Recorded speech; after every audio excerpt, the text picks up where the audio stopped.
Okay, I do believe we are live. Outstanding, on time, 1 o'clock today. So fingers crossed that the tech keeps working.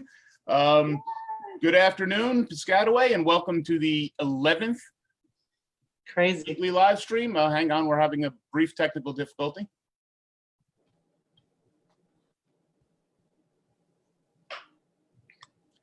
How's my audio? Are you able to hear me?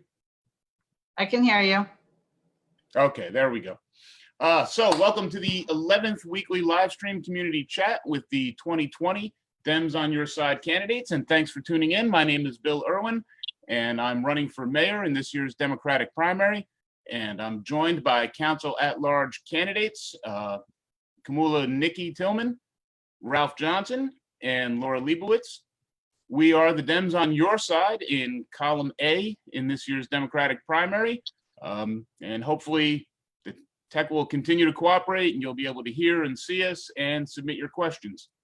As always, we'd like to start by wishing you and your families well during this difficult time and to encourage you to continue to be safe as the COVID crisis is far from over.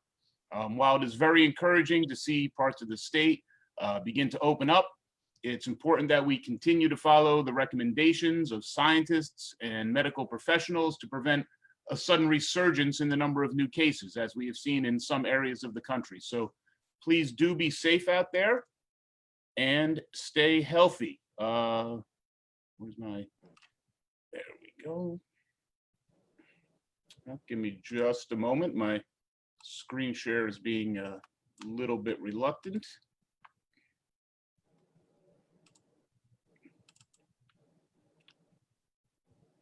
Sorry about the dead air, folks. Get that up. Technology is sometimes our friend and sometimes not. So close. There we go.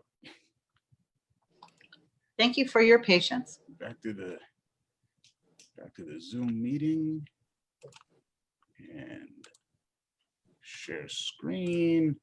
Okay. So as we've said before, we believe that we'll get through this crisis together by showing caring and kindness and generosity towards one another. We want to remind you that if you have or you're in need of or able to offer non-emergency assistance, we have formed a neighborhood aid network where neighbors can sign up to help each other out with non-emergency needs at the link displayed here, tinyurl.com/pwayneighbors. And we want to thank the many volunteers who have participated and have been a part of making sure that their neighbors are taken care of.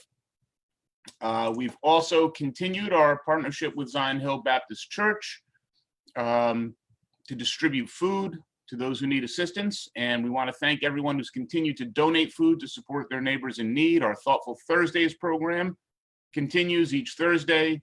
We're collecting donations of non-perishable food items at the location shown here on the screen, and we make weekly drop-offs on Friday to our friends at Zion Hill. So we're thankful for the dedication and leadership that Pastor Hampton and all the good folks at Zion Hill have continued to show by continuing their efforts to serve the needs of our community. Now, on June 19th, 1865, from the steps of Ashton Villa in Galveston, Texas, Union Army General Gordon Granger read the federal order proclaiming that all slaves in Texas were free. Since that day, June 19th has been known as Juneteenth, a day to commemorate and celebrate the end of slavery in the United States of America. Ending slavery is something that truly should be celebrated. And as this nation continues to grapple with the original sins of its formation, it is long past due that this day is recognized as a holiday. And we see today, more than 150 years later, that systemic racial injustice persists in this nation, and it must be brought to an end.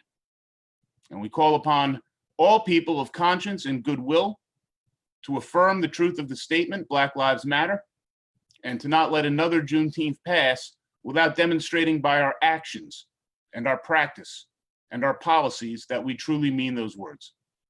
As Fannie Lou Hamer said, no one is free until we are all free.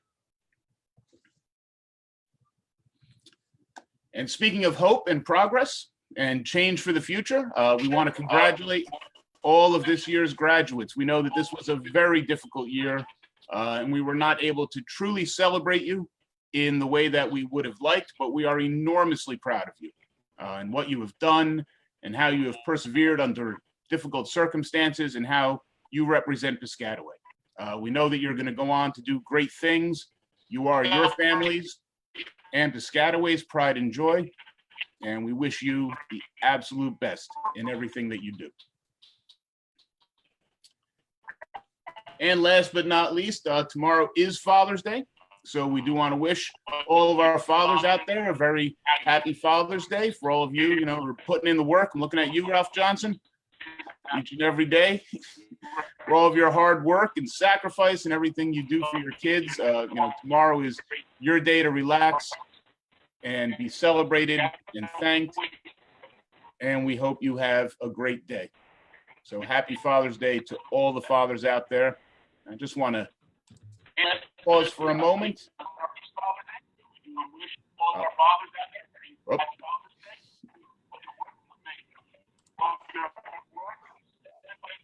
Well, while we're frozen right there, Bill, Yep, I want to go say ahead. thank you for the happy Father's Day. To all the fathers out there, this is the day we get the big piece of chicken. We get the tie and the sweater. But no, honestly, thank you. And also to the graduates of 2020. Serving on the school board, it was very difficult to watch the process of not doing what we normally would do, gathering a large gathering at the Rutgers Rec Center. But I must honestly say, during this pandemic and the way that the administration handled it and logistics of it all, it actually turned out to be a tremendous event, because not only were each graduate allowed to be with their families and receive the diploma together, they were also able to meet their individual teachers and administrators more on a one-to-one basis. Normally on stage is generally just a presenter and you say a name, but to actually be acknowledged by every administrator and teacher and to share that with your family members. I saw parents crying, they couldn't take the wheel. It was a true connection. Although I don't hope for that for the 2021, it was phenomenal. And as for Juneteenth, information is powerful. It's long told and heralded that even those people in Texas didn't get the information until 2 years later, and that the powers that be manipulated the information to serve for another 2 years. This is why we want to educate people to understand and be active in local politics that affects your daily lives. And that I say, again, happy Father's Day to all.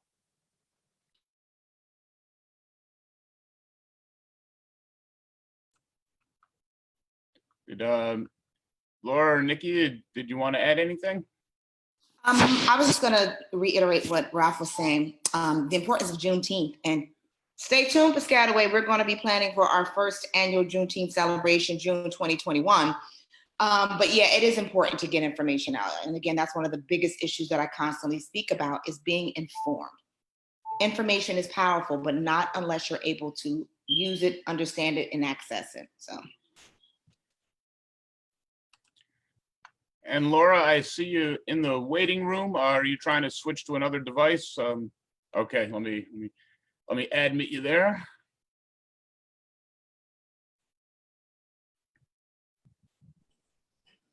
Hi, yes, I'm back. But let You me. got to kick out that other device though, or you're going to feedback. Yeah, hold on.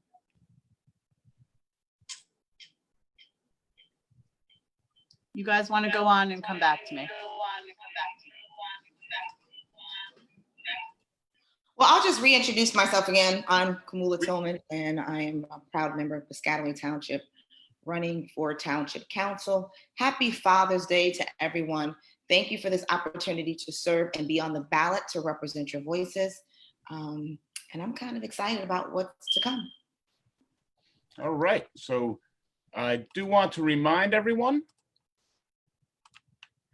that to learn more about the Dems on Your Side campaign and candidates, to view our previous presentations, to read our platform, or to support or donate to the campaign, please go to pway2020.com, your one stop for all of that information. We recently reorganized it a little bit, so hopefully the links are easier to find for everyone, and there's separate pages for the presentations, for the endorsements we received, and thank you to New Jersey Citizen Action and Food and Water Action, and Working Families New Jersey, Pastor Hampton for their kind words. Support really means a lot to us.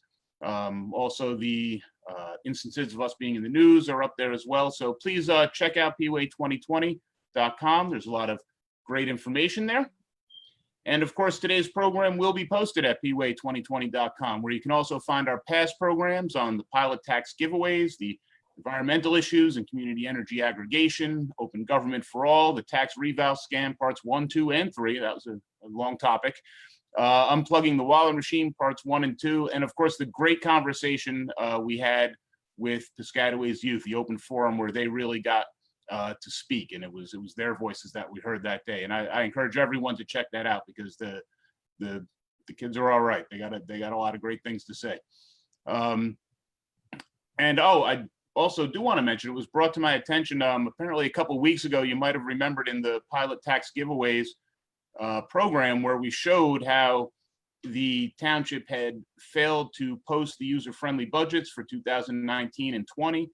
And even on the document they submitted to the state, the sheet with the information about the pilots in 2019, Form UFB6, was missing. Subsequently, those forms have appeared, and they're now available on the municipal website, which saves us the trouble of writing another letter to the state treasurer. So we're glad that they responded and put those up. And it goes to show folks that when you raise your voices, when you point out things that are not right, you put some pressure on, folks have to respond. That's good news. Now, we've done quite a few of these live streams at this point, and most of them have been presentations that were filled with lots of slides and a lot of really important information. And we hope that you found them useful, as you make your decision in this year's Democratic primary. So today we thought we would do a somewhat different format, and really focus on answering questions. So please do feel free to send in questions via the chat. But to get us started, let's address some questions that we have been receiving via email or Facebook. Sort of very common theme that we've been asked is, tell us some more about yourself. How and why did you get involved in running for office? What's your background or experience that makes you qualified for this position? And we've been trying to keep our introductions each week brief, and not talk too much about ourselves, because we had a lot to get to in the presentations. But these are really good questions. So let's take some time to start with them today. I'll go first. I got to tell you, 8 years ago now, in 2012, getting involved in local politics was the furthest thing from my mind. Stacy and I were raising our boys, and they were going to the public schools, and we were working and doing the things that everybody does. And one day our son Sam came home from his second grade class, and he said, Mom, it was maybe the second day of school. He's like, Mom, there's 30 kids in my class. It's out of control. Like, there's just too many kids in there. We thought, well, that's unusual. Usually he went to Knollwood, and usually the class sizes were pretty small. And we thought, that doesn't sound right. Sounds like we're moving in the wrong direction. So let's talk to the administration and see what's going on. So got a meeting, a number of folks with the superintendent, the director of curriculum and instruction at the time, to say, hey, can we do something about this? Can we get a policy letting us know what the class sizes are going to be, or at least what we're aiming for? And I have to tell you, frankly, the meeting didn't go very well. The folks were told kind of breezily by the director of curriculum and instruction, well, studies have shown that class sizes don't really matter. That's not a sufficient answer. I've taught in public high school, and I know that there's a huge difference between a class of 30 and a class of 22. It matters a lot, and it really matters a lot at the elementary level. And we said, well, we don't know what studies you're looking at. We have some other studies. The Tennessee Star study is probably the most authoritative study on that. But that says they do matter. And our common sense tells us that we do matter and we want something done. And they said, well, if you don't like it, you have to go speak to the Board of Education. I said, okay. We gathered up about 300 petition signatures, from folks in the neighborhood in the span of a week. We went to the next Board of Education meeting, and the meeting was packed. There were a lot of people there. And we were not asking for the moon and the stars. We were just asking, can we have a policy that says, what's the number of kids we're aiming at in an elementary class? Make it something reasonable, something smaller than 30, but for sure, 22 to 25, not unreasonable. And we understand that things happen from time to time, but the policy has to say, okay, if a class exceeds that, then there's going to be a report from the superintendent, why that is, what's happening, what we're going to do about it. Really, we didn't think that much of an ask, and we got nowhere. And quite frankly, we were told, well, if you don't like it, run for the Board of Ed. Okay. If you insist, it was 2020 at that 2012 rather. So that year, Ira Stern and Atif Nazir were running for the Board of Education. My wife knew Ira from New Jersey Citizen Action a long time ago, and I hadn't yet met Atif, but they supported the idea of a class size policy, and we supported them, the campaign. They happened to win that year. But there was still only 3 voices on the board, them and Cassie Greeley, who were in support of this. So they were in the minority. It was 6-3. So the next year, Ralph and I ran on a slate together, with Cassie, with Otto, and we won. And in that first inauguration meeting, I was honored to be made president of the board by a 5-4 vote. And I'll tell you, just hopping right in, become president of the board, those first few months were a lot of work. It was, 40 or more hours a week. And of course, we're volunteers, we don't get paid. There's a pretty steep learning curve, but it can be done. If you're willing to put in the time, if you're willing to put in the work, it can be done. And what also can be done, when you go to government, the first answer always seems to be, well, it can't be done, can't do it. Well, of course we can do it. It's just a matter of whether or not we want to do it. And, within the first couple of years, we did everything we said we were going to do in that 2013 campaign. We passed a class size policy at first for K through 5. Later, we expanded it for 6 through 8. We started videotaping and broadcasting our meetings to make the board open to the public, like we said we would.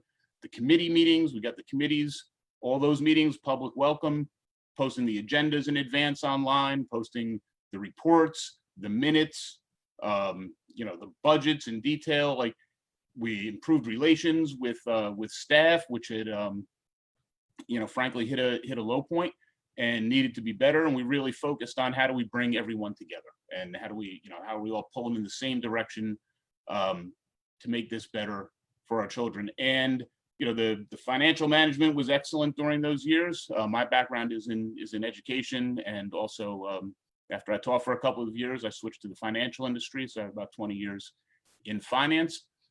So after we did everything we said we were going to do, they said, all right, what more can we do? And we started studying together as a board of education. We want to model behavior. If we're in education, we should be studying. Started studying educational theory, started studying management. We'd get together on Saturdays for book clubs where we'd read books and articles. And, in the span of 4 years, we brought the board to a place where it was nationally recognized by the National School Boards Association multiple times for innovative programs, and just for being one of the most highly functioning boards in the nation. And we're enormously proud of that. After being president of the board for 4 years, I did not seek the presidency again for a 5th year, because it's my belief that people shouldn't stay in one position for too long. You can't be a roadblock for others. You have to train new leaders. You have to give other folks and other voices a chance. So, I stepped aside to make space for that to happen. And then at the end of my 2nd term, for very similar reasons, I didn't run again for the board. I do believe in term limits.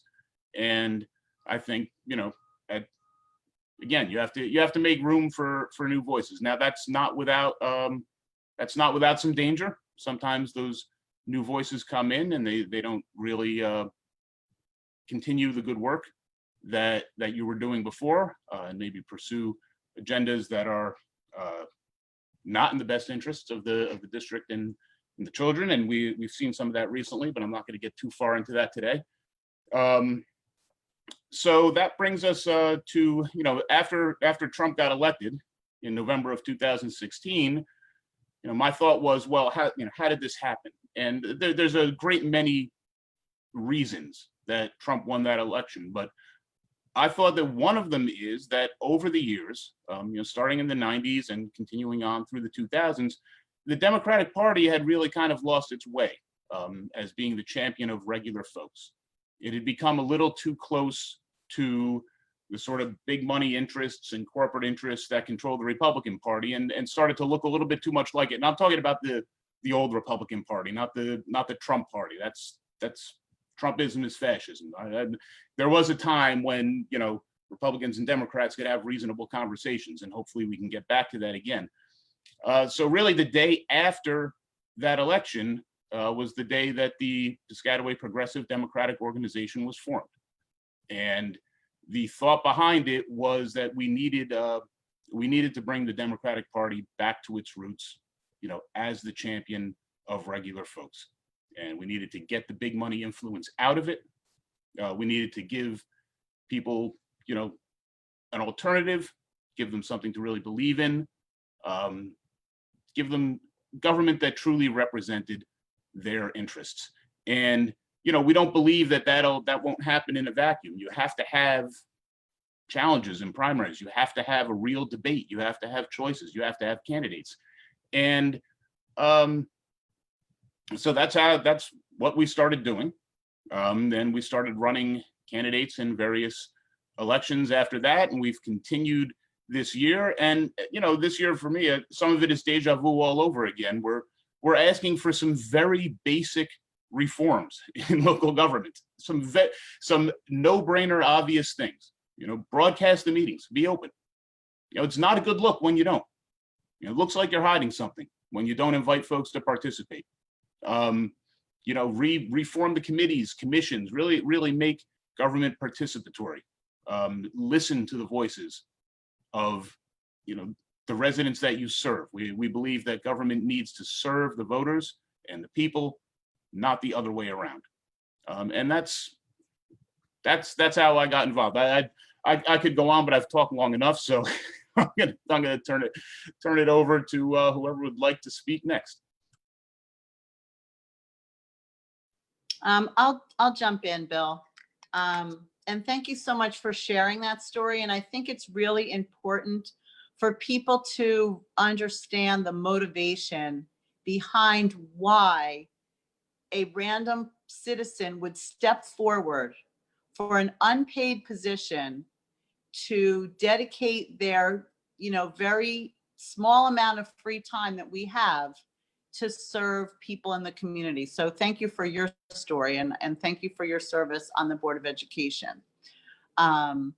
I'll tell you how I got involved with the Piscataway Progressive Democratic Organization. For me, I was just devastated when Trump won the position. And, for me, I just saw everything that I believe in, getting lined up to be decimated, which unfortunately is a lot of that has happened. And so I just couldn't sit in my house or sit on the internet and just be miserable. And I was looking for an outlet. And I saw that there was going to be a meeting at the library.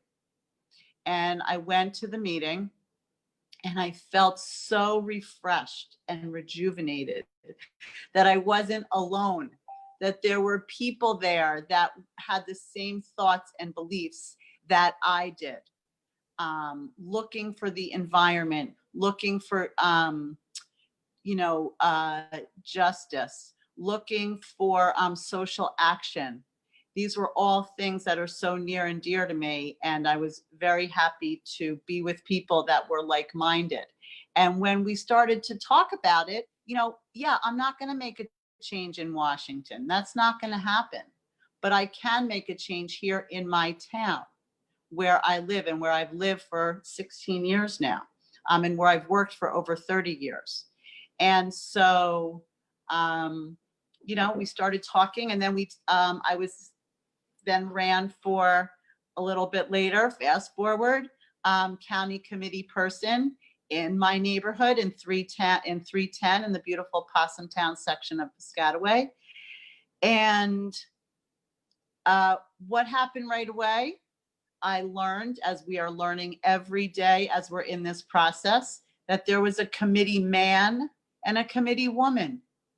And so the first go around, I ran as a committee woman.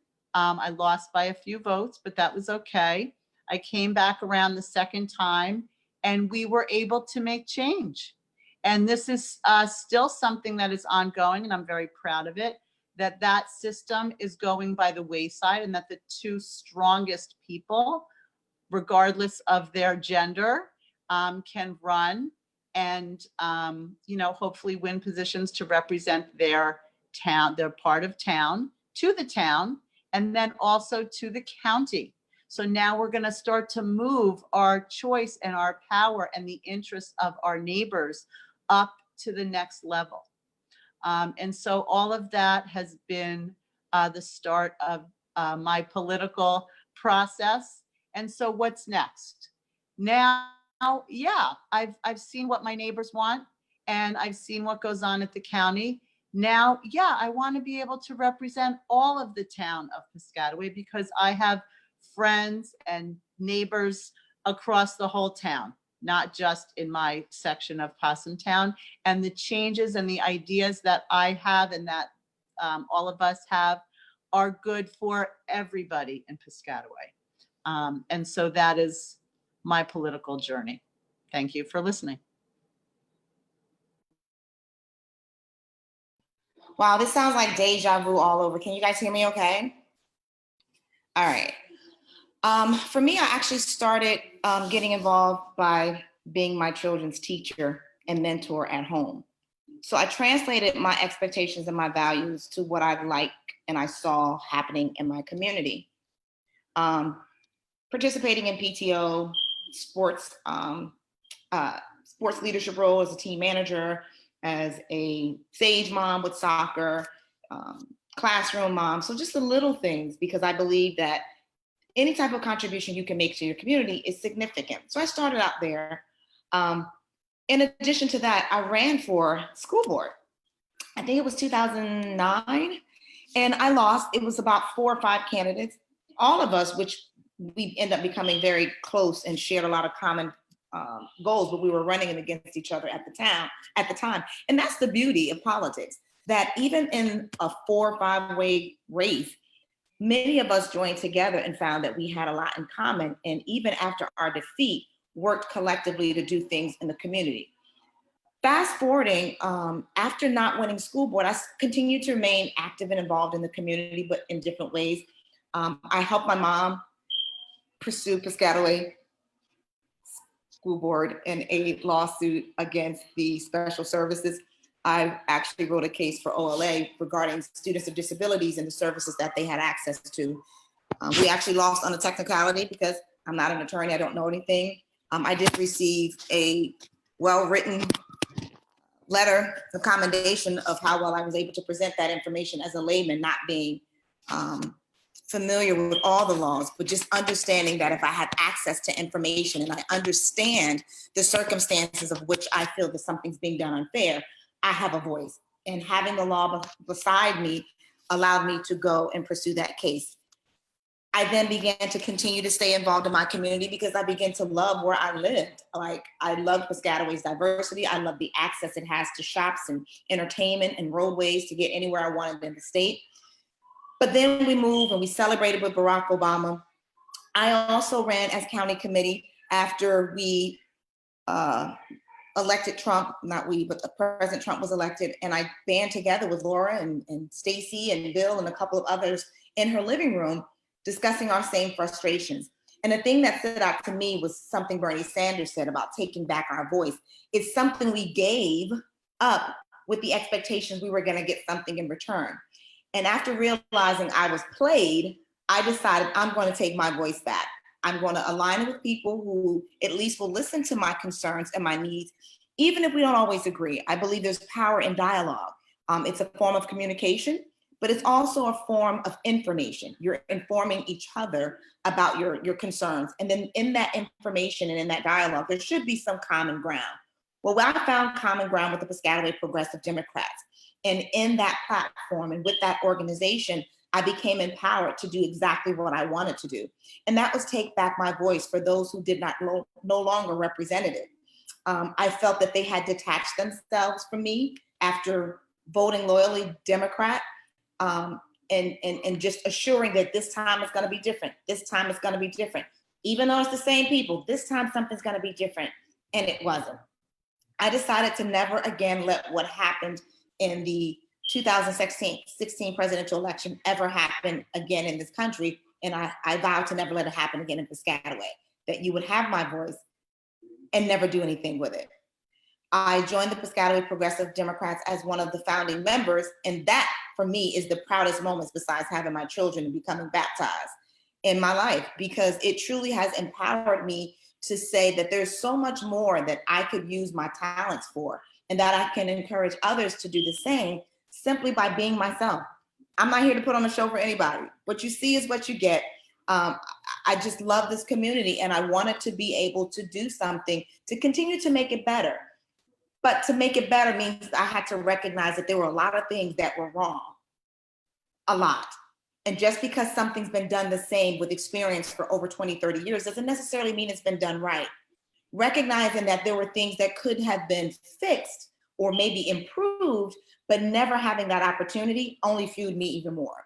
It infuriated me that the people that I said were Democrats along with me, thinking on the same lines, had totally disconnected themselves from who we are in this community, who I was as a voter and my needs and concern. And that not only infuriated me, but invigorated me to say, okay, I'm the one who controls my voice. I am the one who will utilize it to maximize whatever assets that I can to make my community better.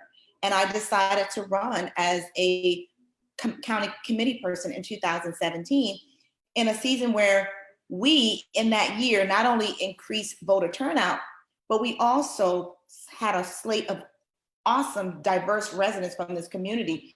And as I got to know each of them, that's when I realized the gem of Piscataway, not truly the leaders. They're like teachers. Teachers are supposed to be the facilitators in a lesson, and the children should learn. They are the gems of this community. Each and every one of you has so much to offer. And not being able to use your voice collectively to run this town bothered me. That opportunity not only let me meet my new neighbors and understand that I had shared concerns, but it pushed me even more to challenge those or to question and back up, question those. Because if I don't know something, I'm gonna ask. But when I ask and you're silent or you avoid the question, you pretty much have answered my question, which leaves me the opportunity to move forward in a way that's going to get things done. And that's pretty much the course I've been taking, just trying to have open dialogue with neighbors, friends, the township council. So not winning in 2017, I was heartbroken. I was really devastated. After the loss that we had, we just kept going back. And one thing I remember is Stacey Berger saying to me, this is not a moment, it's a movement. So if it's a movement, I had to keep moving. I had to grow, I had to learn, I had to understand this process, because let me keep in mind that I'm not a politician. I don't want to be. I never had a desire to be. I'm a person who cares about people over possessions and positions. So with that in mind, I knew there had to be something to this game besides just wanting to be involved. And as I continued to learn that and apply it successfully, historically, unprecedentedly, I, along with Stacey Berger and several other women, actually gained a county committee seat as two women who ran for the first time ever in the history of Middlesex County. And that was a proud moment for me, because it let me know that my voice does matter. And I say it to you guys over and over again. I know it doesn't seem like it, and you don't get immediate results, but keep in mind, turning apathetic voters into voter is one of my biggest missions, because we've gotten to a point where we feel that no one cares. No one cares about our voice, no one cares. And I wanted to change the dynamic of that by talking, by using my voice, by getting more involved in this political process, although I'm not a politician. I understand I have to know the ROE. Those are the rules of engagement. That was essential to me. And as I continue to learn the rules of engagement and I understand the loopholes that are present and how things can be done by people like the incumbents to keep their status quo, it then challenged me to say, this is not the open government that we deserve. This is not the fair and transparent government that we deserve, nor is it a government that's accountable to the constituents in this town who, as I said, are the gems of this community. And I decided to use that to continue to empower me to learn more, to research, to challenge myself, to challenge others in uncomfortable dialogue about racism, diversity, financial and fiscal responsibility. And when I'm met with opposition, it only increases my knowledge, but it also gives me an opportunity to engage in dialogue. We can't have it one way. We've never insisted that it be one way. In fact, we're still waiting for a debate from the incumbents. Let's talk, because maybe you'll find that we are on the same side, but that's not happened. So as a result, I, Kamula Tillman, has vowed to commit my time and my service to the Piscataway Township community to make it better than it had been in a long time, because we're like a diamond in the rough. There's so many untapped potential that has been stagnant because of unselfish endeavors by those who are in position. Case in point, advisory councils. That's an opportunity for residents to get on and share their gifts and talents to collaboratively run the town with the township council, share ideas, make decisions, have input. That's what I thought I was going to do when I came to the Middlesex County Democratic Organization, only to be told that my voice there doesn't even matter. Any concerns or resolutions, that's not where that's supposed to be. So that's why I'm running for township council. Because once again, my voice got silenced in an opportunity that I thought would allow me to be an advocate for the residents in my ward, and that wasn't the case. It was one of the most frustrating and disappointing assignments I've ever had, to walk into a place that I thought the people chosen me to try to represent, and I didn't have that opportunity. So I decided I'll run for council. I will find a way to make sure that not only my voice, but the voice of residents in this community at least get heard. We understand we're not bowing down to demands and making sure everything gets right, but we do need to make sure that our voices are heard, that our input is valuable enough to at least be considered and taken. And that's one of the reasons why I'm running now for township council, because all of these opportunities that I've had have just allowed me to grow and make my voice more pronounced. So as my voice is pronounced, it is really your voice, because you are the ones who are driving my whole platform. You are the ones who I speak to and share the concerns that not only did I share and that other residents in the town share. And I just want to make sure that that platform for sharing dialogue is one that is open, accessible, and available, so that collectively we can run this town to be one of the greatest places in Middlesex County. And that's why I'm running. No strings attached, no deals, no long-term limits. I'm gonna do my term and I'm out. But I do want to do the best that I can to serve, to create that dialogue, and to just talk. I think that's important. Thank you for running. My co-candidates and team members, you guys are the biggest inspiration to me, and I applaud you for teaching me everything that I currently know. Wow, Nikki, now you're gonna try to make me cry? Come on, keeping it real. I basically heard two questions there, a little bit of who you are and why you're running. Well, I'm a lieutenant in the Newark Law Enforcement Agency. I've been employed there for 23 and a half years. I'm a former teacher, administrator, a youth development specialist. I'm the founder and CEO of an at-risk youth organization called the Take Me Away Foundation. And I currently serve as a youth and men's ministry member of the Zion Hill Baptist Church here in Piscataway. When running, mine is similar to all of you. It was more about being silenced and outraged. For me, running for office wasn't really new to me. After all, I have been elected to the Piscataway School Boards for 3 terms. But I only really decided to run after my second term. I really wanted to gracefully bow out. This is because I truly wanted to spend some more time with my children. I felt that they sacrificed enough for me serving the others. And I knew time was elapsing. So I really wanted to do that. But then at the end of my second term, when the candidates had a deadline to serve, I started noticing the mayor and his team started making several calls to really discourage people from replacing me. And that was coming through friends, family members, and even some highly respected pastors. I was then forced to sort of run again for a third term. Because again, I believe for term limits, I think people need to come in, fresh ideas, and you need to move on. You can also add advice. You can still have an influence without actually being there. So as I did this, I started seeing that the mayor's office started putting people in place, running with all the money, all the campaign contributions, that the average person who really just wanted to be a part of it and help couldn't even bear a chance. And what was more interesting is that these people that were coming really showed no interest in being with the school boards. They didn't show up at any meetings. They didn't go to any community-related events. They didn't even, for that matter, show an interest or even have children involved in the community. So it struck me to understand, well, why would you be here? And then as more pilot programs started coming up, it was the beginning of defunding the school boards and the schools in your community. And we all know, we work together, that good schools equal good community equal a healthy and well-being lifestyle. So that, to me, just raised the most importance is, why are we continuously putting people who don't have the experience or the interest? What is their sole purpose of being there? And that was the moment I knew I had to run with Bill Irwin for mayor and my running mates, Laura and Nikki, because they truly cared. And at some point, someone has to stand up, not worry about the negative comments that are going to come back, the negative attacks. Because I'm quite sure some of you remember those falsely negative attacks. Maybe like the infamous $32 million school board stadium. That wasn't even a stadium. That it was for capital improvements, township areas of improvement, sports agencies.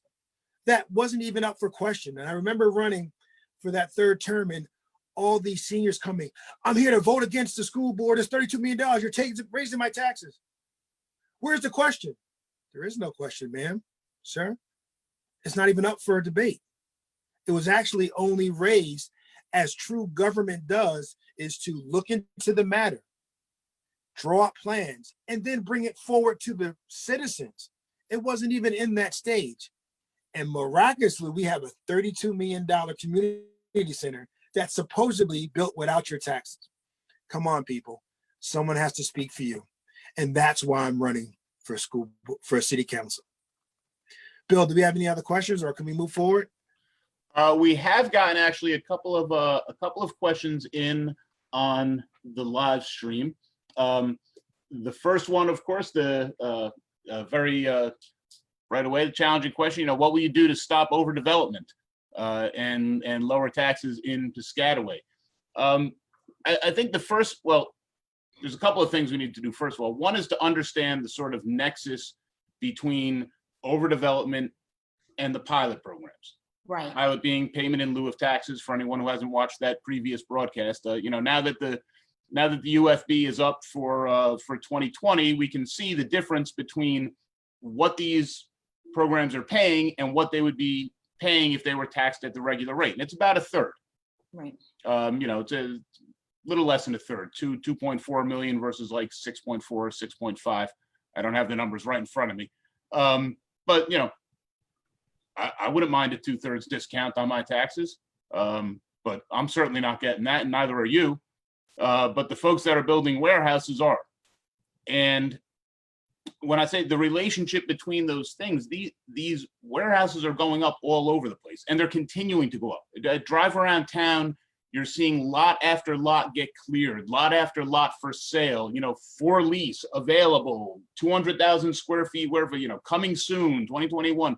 It is, as far as I can tell, the extent of the current economic plan is to just build warehouses all over the place. And, at what cost?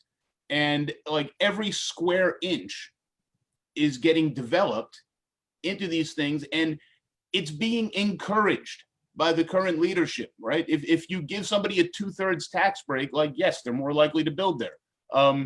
And these deals are bad for taxpayers everywhere, because it spawn, it starts a race to the bottom.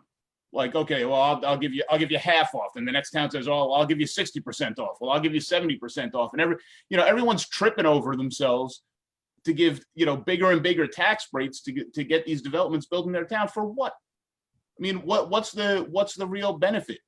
You get a lot more truck traffic, you get a lot more pollution.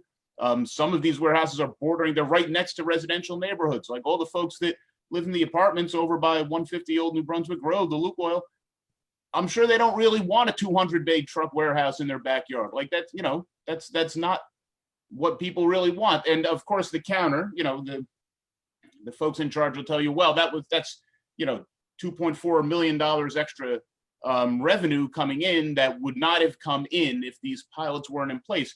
In some instances, that may actually be true. Okay, well, what's the trade-off? What does 2.4 million in extra tax revenue translate into on the average homeowner's tax bill? Now, it's about $100 a year. And I'm not saying that's nothing. $100 is real money. But in the context of an $8,000 tax bill, it's you're not really saving all that much. And what have you traded it off for? What, more traffic in your community, more congestion, more pollution. But that's not a choice that's ever put to people. And if you said to them, well, if it was, they're going to do this development and they're going to pay full freight, and the land is zoned commercial and there's, nothing we can do about it, it would be more understandable.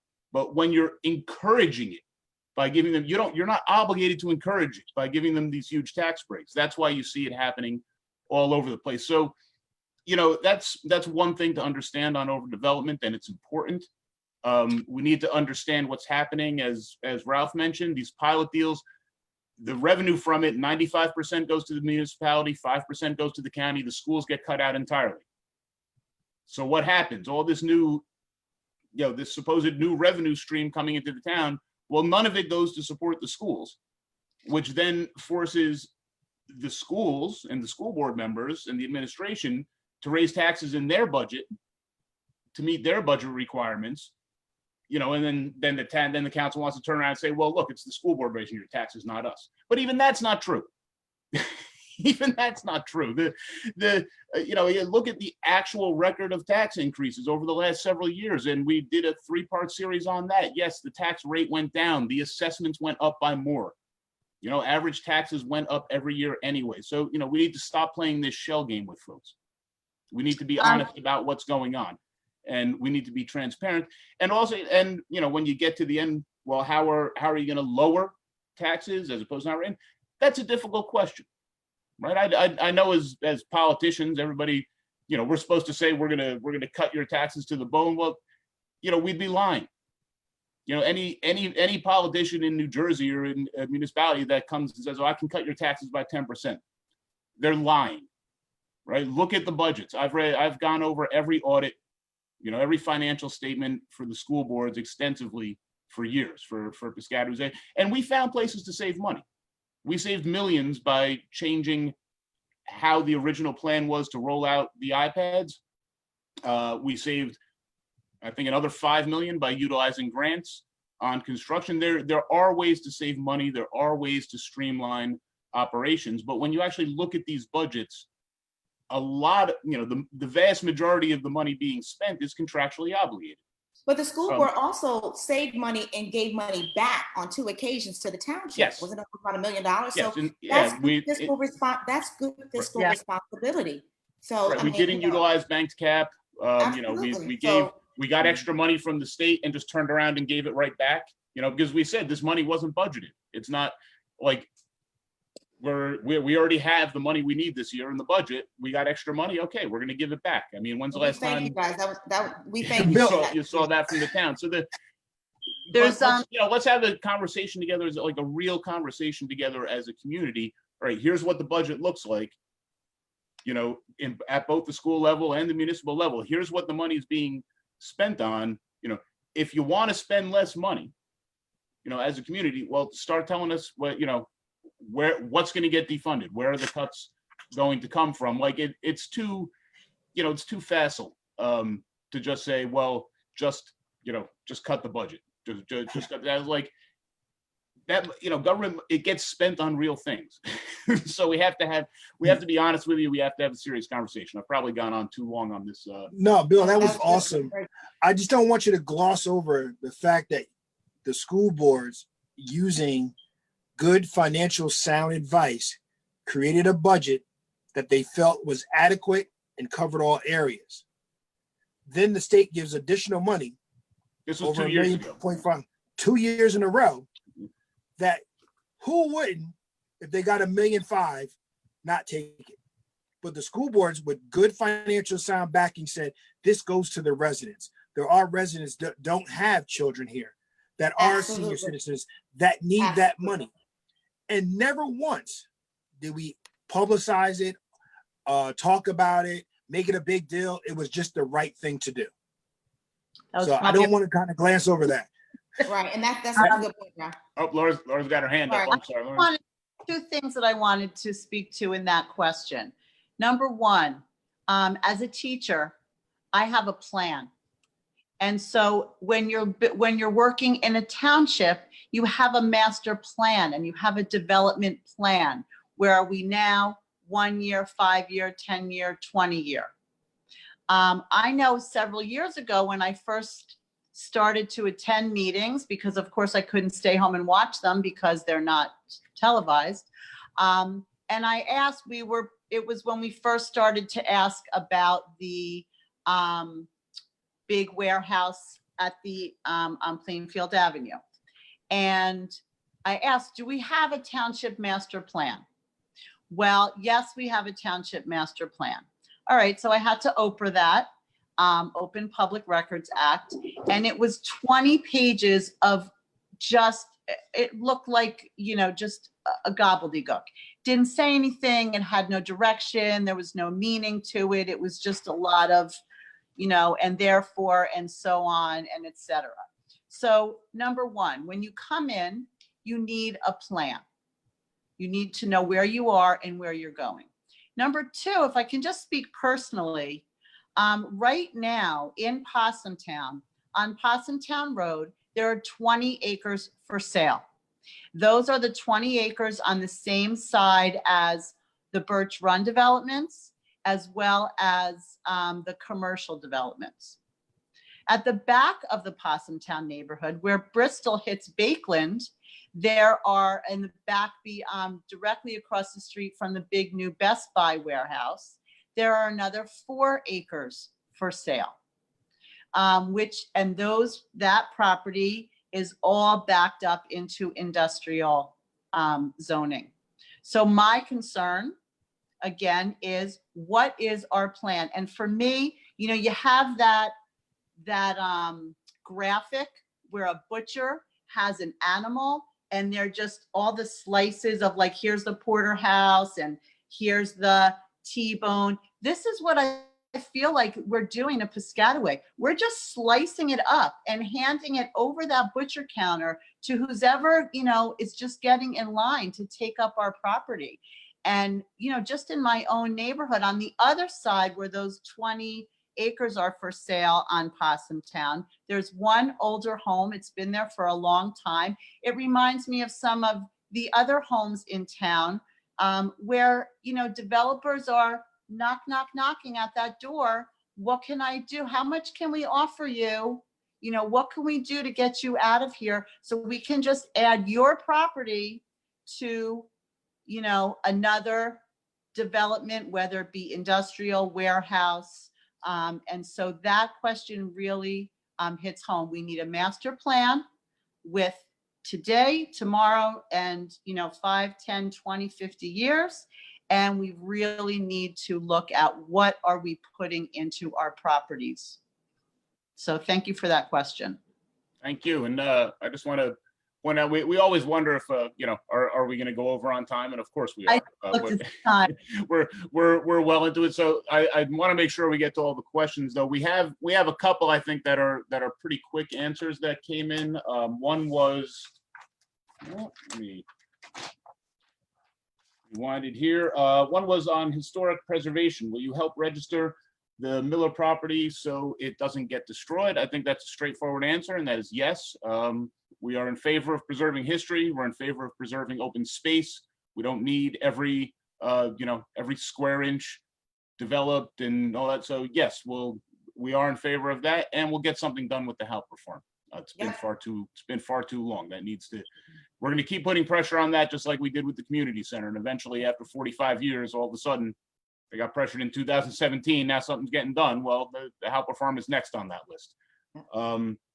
We had a how would we restart the commissions so that they are functional? I know Ralph and Nikki, you're both passionate on this, so I'll turn that one over. Listen, I keep telling you guys, the gem of this community is its people. The only reason we have good schools is we have good parents who invest in their children to create that product in the schools. So we are really, really, really excited and hoping that one of the first orders of business is that those commissions are restored and are operable but effective. Let's not go through the motions. That's what's been done.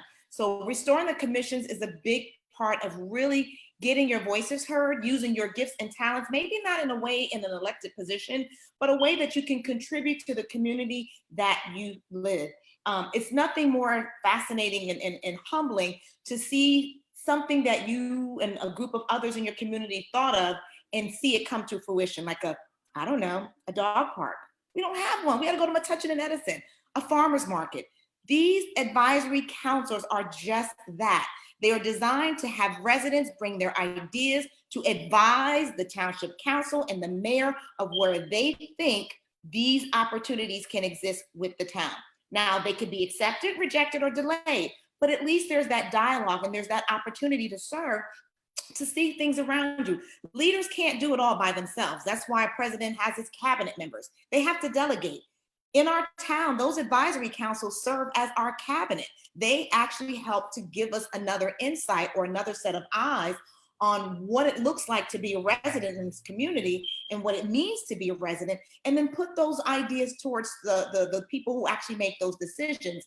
And if formed collectively, we might start moving in a direction that's totally different than it has been in the past.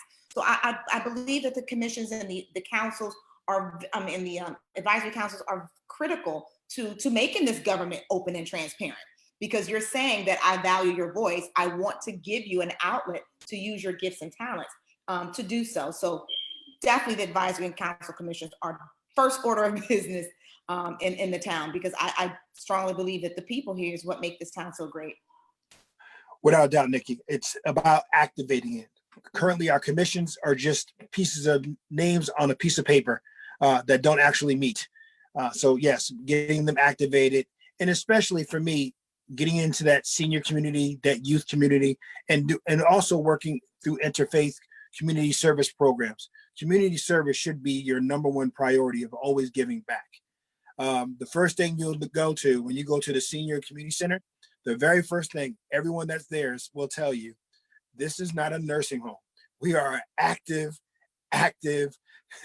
senior adult center. And so I love that spirit, and I always wanted to connect that spirit with our youth, because our elders have something to give. And I remember watching the Michelle Obama Overcoming and Overwhelming video, and it was just a wonderful scene to be able to be sitting in a church with a bunch of elders who help guide your path. And I think our youth community want to share their voices, but they also want some guidance. So activating those commissions will be number one.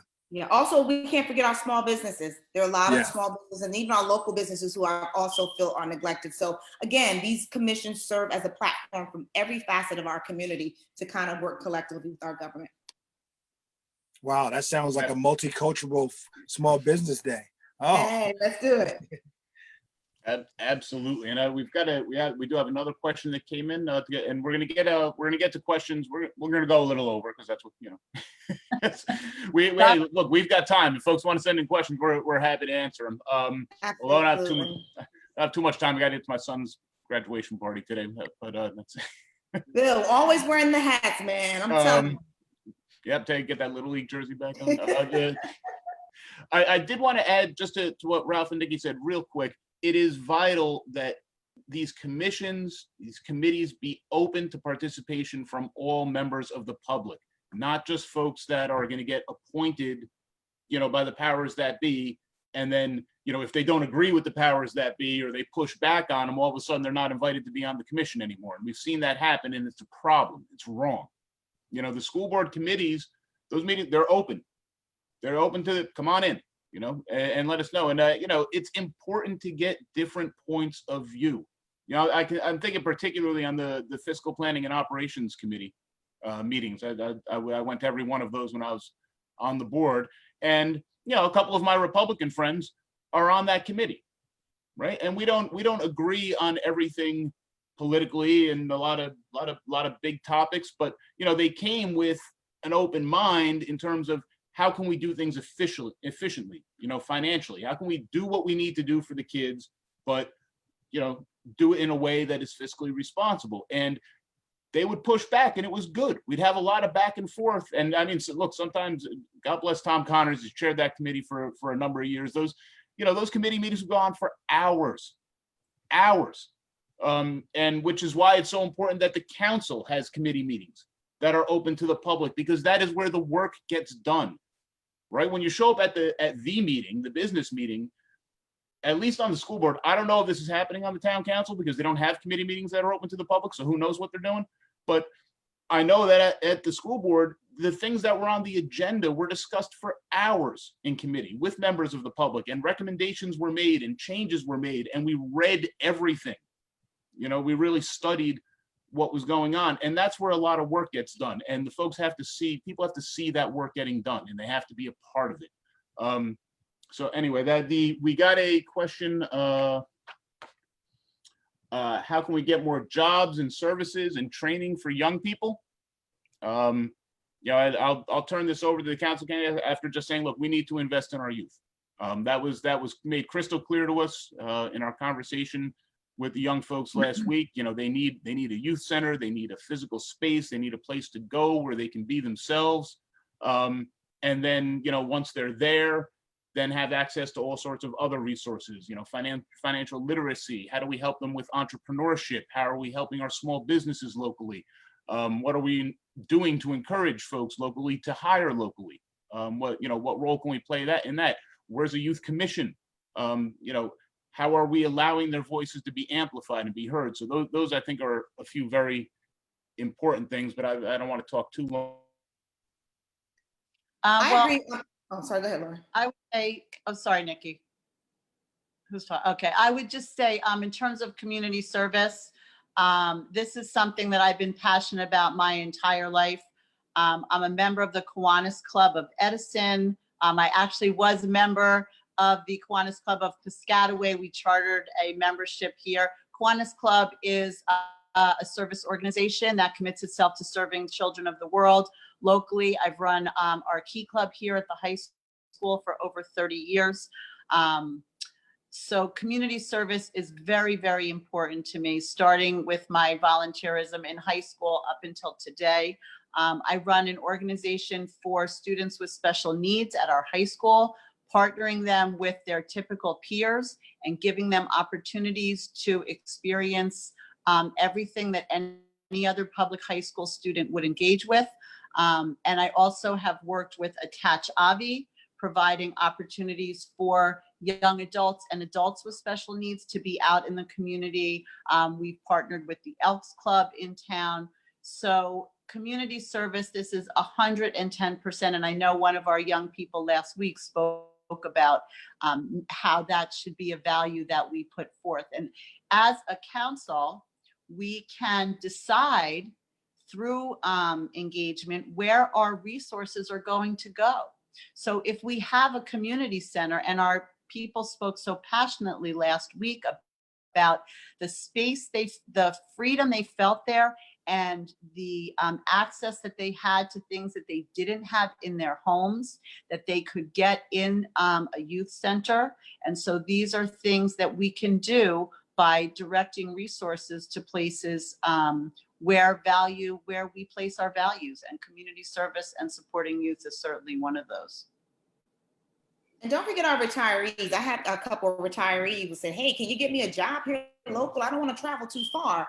And I often think about some of these pilot programs and negotiations. Maybe there were places where you can do some data entry or security work. I don't know, but finding a place for our retirees who are not in the senior citizens, and not at the center or at Sterling Village, but having a platform for them. The economy is not one conducive when you retire that you can retire very comfortably. So many are taking on other jobs. And I wish that we could continue to do more for our retirees and who remain in this community despite not having any kids and not getting much in return, to have a platform or a place for them where they can use their skills if they like as in their retirement. So our retirees are also an important group of people in our special needs community. We have a growing special needs community. Big shout out to Mr. Steele, who also works a lot through the school and outside for doing a lot of events for our students and our parents who have kids with learning disabilities and adults.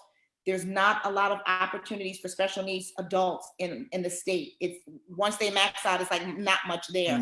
So if Piscataway can become a bellwether to show other communities how we service those groups of people, it will be an awesome feat, but it'll be very satisfying and rewarding for families who live here with those type of children.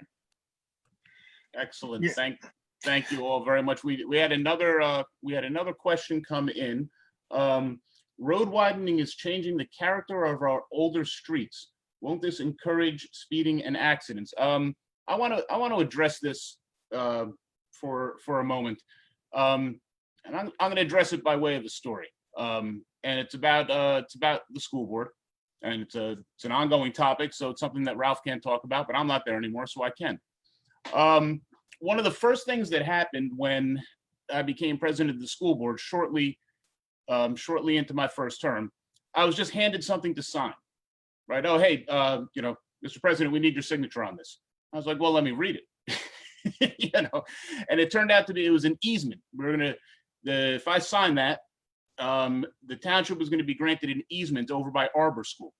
And this easement was going to allow for widening of the road. And I said, well, okay, well, let's think about this for a minute. What's the impact going to be? The Arbor section, Arbor trees, right? A lot of beautiful old growth on West 7th. That's a nice drive, especially in the springtime, down West 7th. And I remember when I used to commute to Plainfield to teach there, really, really loving those. It's like, well, what's going to happen to the character of the neighborhood, the trees, and why are we doing this?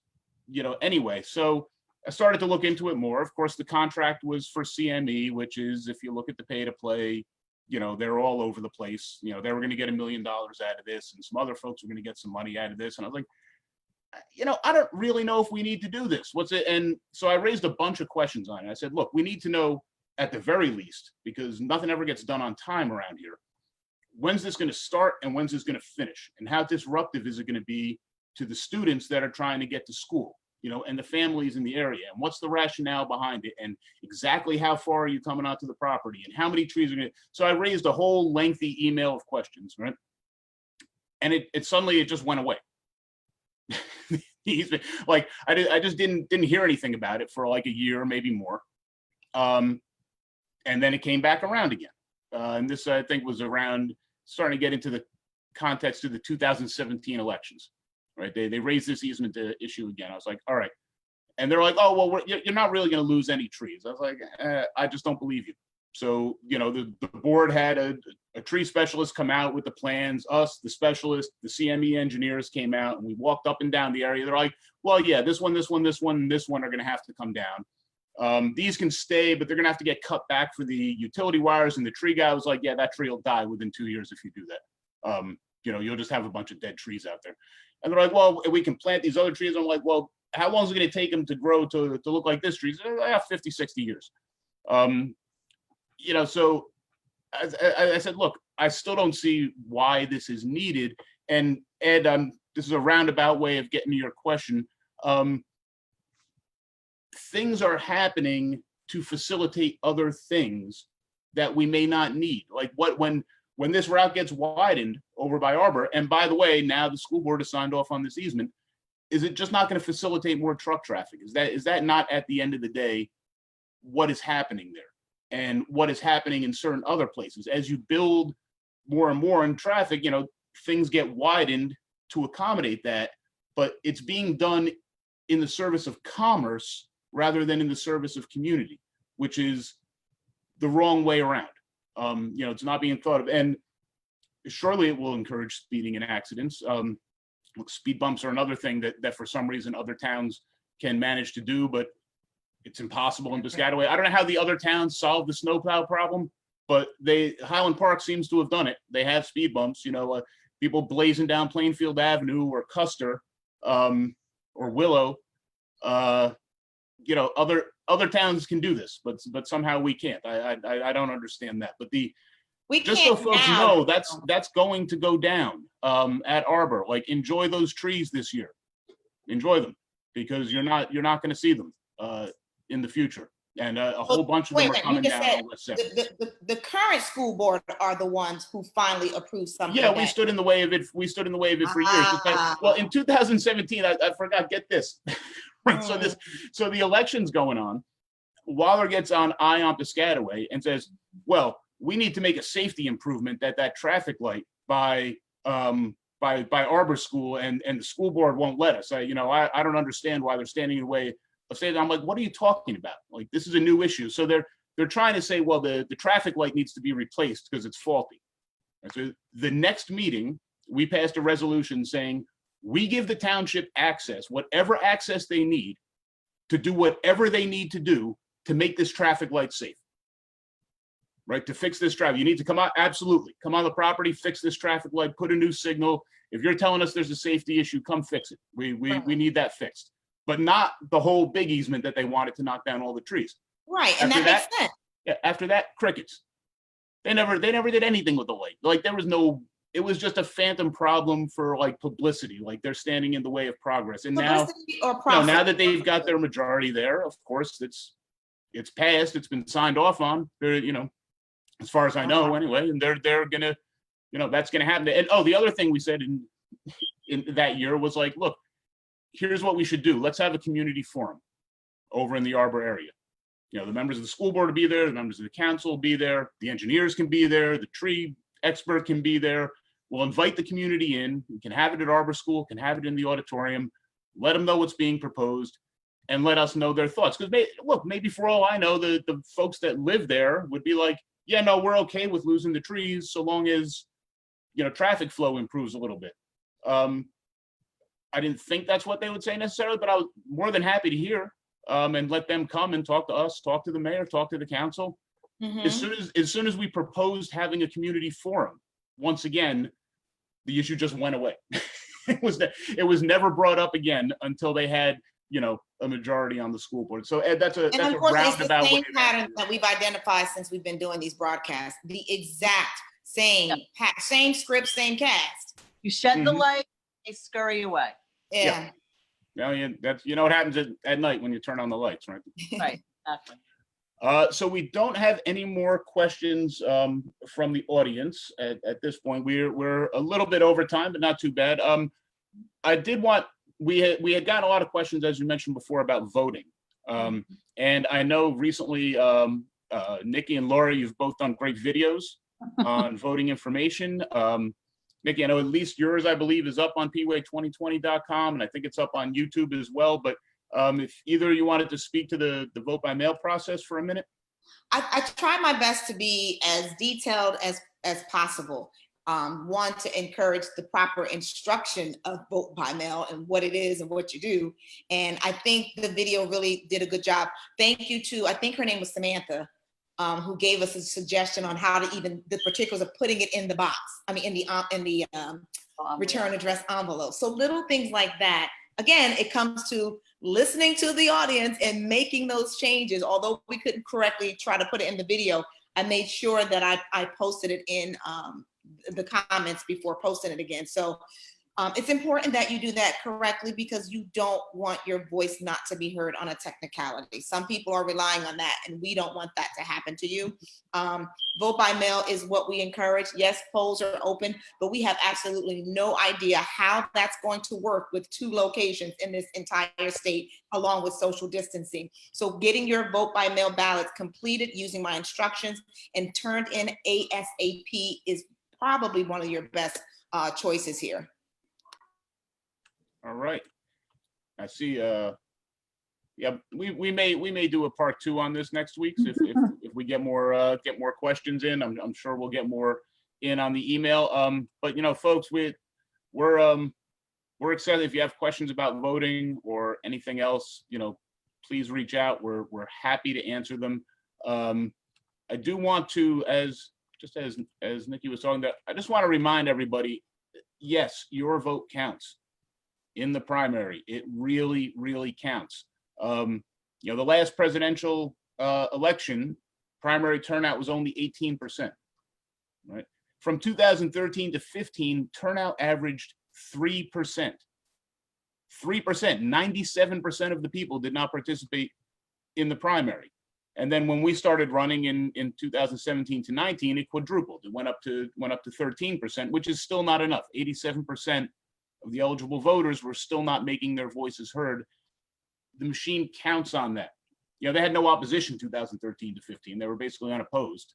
But they count on folks not voting or getting discouraged or believing that things can't change.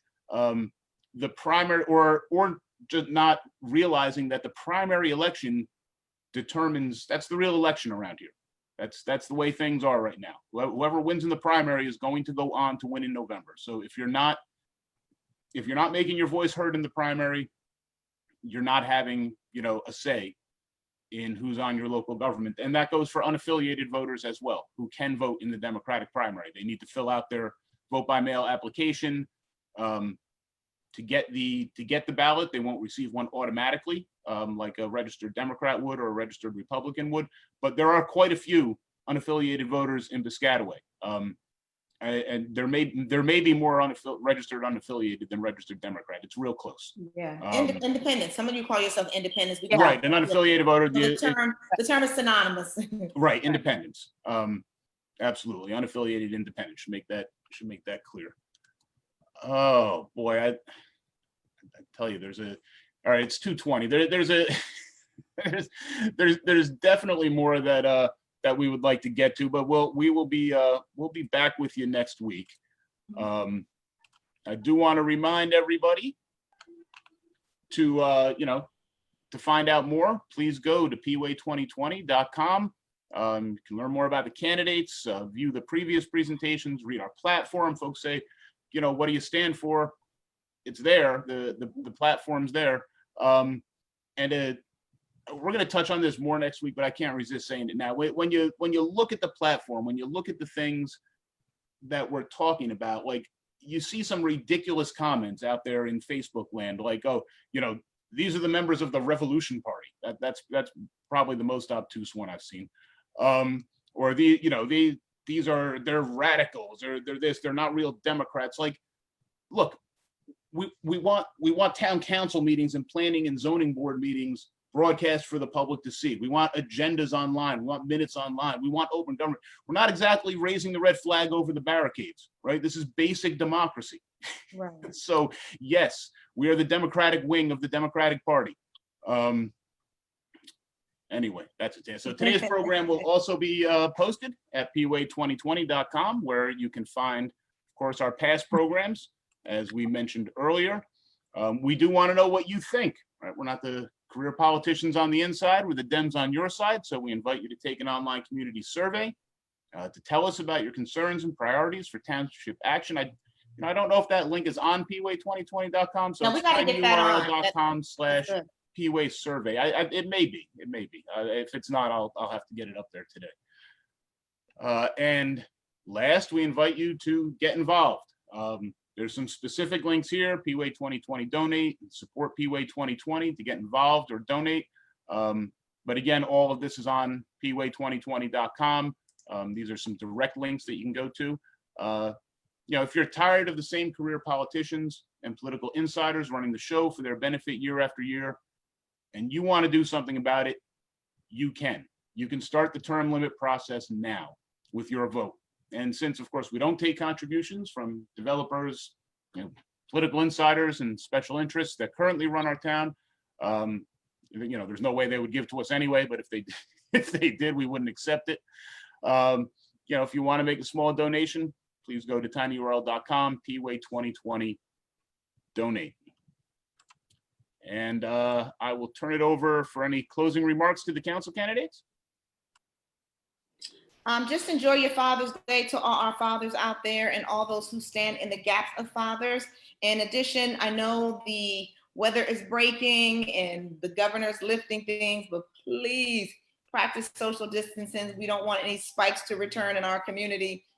Continue to enjoy this beautiful weather. Enjoy your time with your family. But thank you so much for this opportunity. I'm Kamula Tillman, candidate for Township Council of Piscataway, New Jersey. Proud to represent those who put me on that petition. Thank you, on that ballot. Yeah, okay, Laura. Oh, okay. I noticed that today is the summer solstice, which means it is the longest day of the year. And what I'd like us to think about today is, what are you going to do with your time? Time is precious. And we are given an extra hour or two today to stand in the daylight, to stand in the sun, and to really speak our truth and stand in the bright light of June. And this is why we're all here today, to shed light on what's going on in Piscataway, to bring our light and our truth and our energy to the township and to the town council, to the mayor's seat. And so what are you going to do with your 2 hours in daylight today? Have a great weekend. Happy Father's Day. Great. I love that, Laura. It was amazing.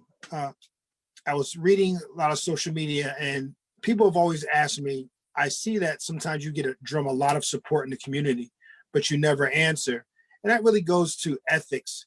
Ethically, there's times that I can't comment on anything. So I watch them, I take notes to them. I try to reach out through other avenues just to let people know that I am paying attention.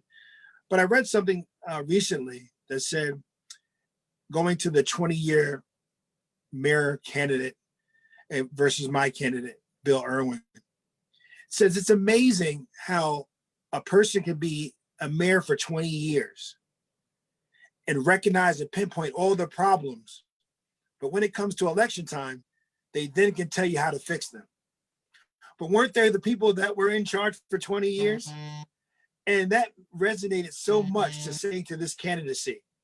And I often see people who had no attention to detail or the community all of a sudden appear in different venues, different marches, possibly handing out masks or things to people that already have masks, to give the impression that they're with you. I don't want you to fall for mere theatrics. I want you to look for proven leaders, which the four of us are, and look at that column A slot and say to yourself, I have a real choice to make a real impact for change. And that's what I want to leave you with. All right. Thank you very much, Ralph. Thank you, Kamula. Thank you, Laura. It's an honor. It's an honor to run with you. It's an honor to be your friend. Just been a great experience. So that is all we have for you today. Thank you so much for joining us. Well, I think probably going to be continuing this conversation next week and taking some more questions. We want to remind you to please send your questions and comments to pwayprogressives@gmail.com. Or of course, you can contact us personally. I mean, those are our personal cell numbers and emails, on flyers all over the place. So we are not hard to find. We welcome those calls. I enjoy having them. I put out my cell number and email on Piscataway People again the other day. Like we're not hard to find, and we want to hear from you. Yep. Please remember that your vote counts. You should have received the mail-in ballot by now for the Democratic primary. Please remember to fill it out and return it. We hope that you will vote for us, the Dems on your side, in column A. And if you are not registered with either party, please fill in the vote by mail, the request for a ballot, and you will get a ballot. You can vote in this primary in New Jersey. And if you have any questions on the voting process or encountering any trouble, we've gotten a couple of contacts on that. Please reach out to us. We're happy to help. So once again, we are the Dems on your side. Bill Irwin for mayor, Kamula Tillman for council, Laura Leibowitz for council, Ralph Johnson for council, pway2020.com. Please vote column A, return your mail ballot. Thank you so much for being with us. We look forward to seeing you next time. Next time. Bye, everybody. Bye. Have a good, Bye, everyone. take care.